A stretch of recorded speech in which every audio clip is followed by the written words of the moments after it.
I mean, I've been involved in student council and Eusa since I started out at university. In my second year, I organised Edinburgh's presence on the national demonstration down in London. There were 50,000 students out on the streets on that day, and 250 of them were from Edinburgh, and that was the biggest delegation from outside the M25, something I'm really proud of.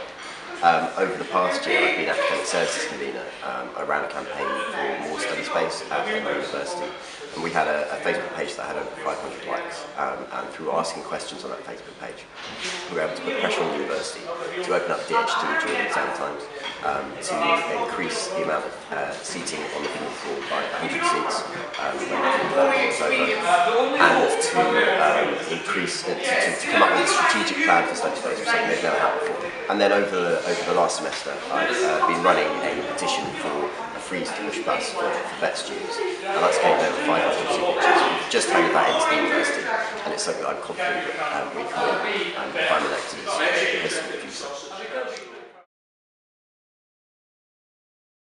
Okay, well, I think over the last sort of decades that Eusa's been around, it's done some fantastic stuff for students. Though Eusa looks at students in the wrong way, I think.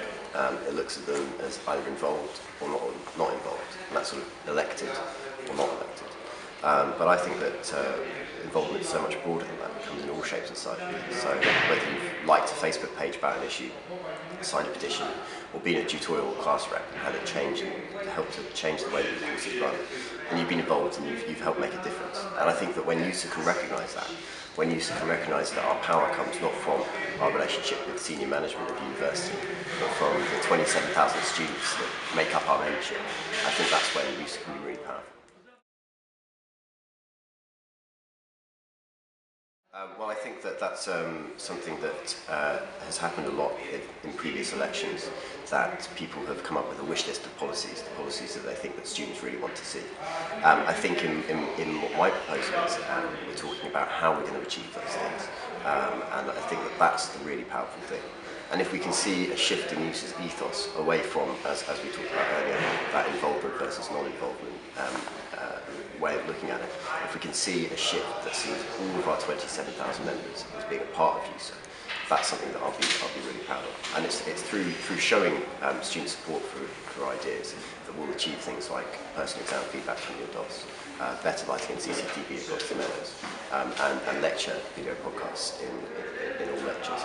Because we've been talking about these things for years and years at Eusa, but they haven't come about because it's been one person going into a meeting, and it's been one person putting forward those views. And when we can show that there actually is support outside of those meetings for those views, then we'll achieve it.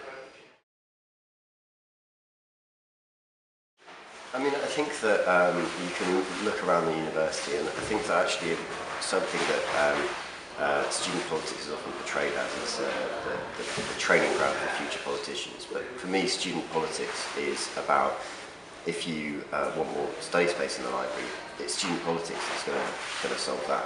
That's what student politics is. It's not the factional infighting on student council.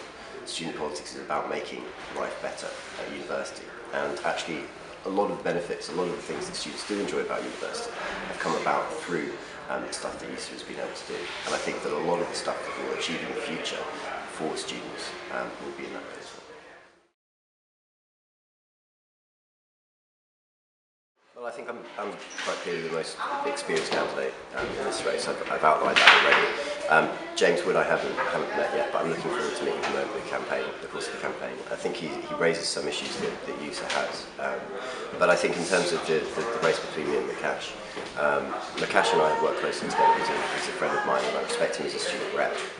So I think that if you look to what he's been doing over the last year on student council, he's been bringing motions that I think close down student council under the title of holding reps to account. So voting records of representatives, making reps declare all sorts of things that I don't think they really should be if we're going to be making Eusa more open.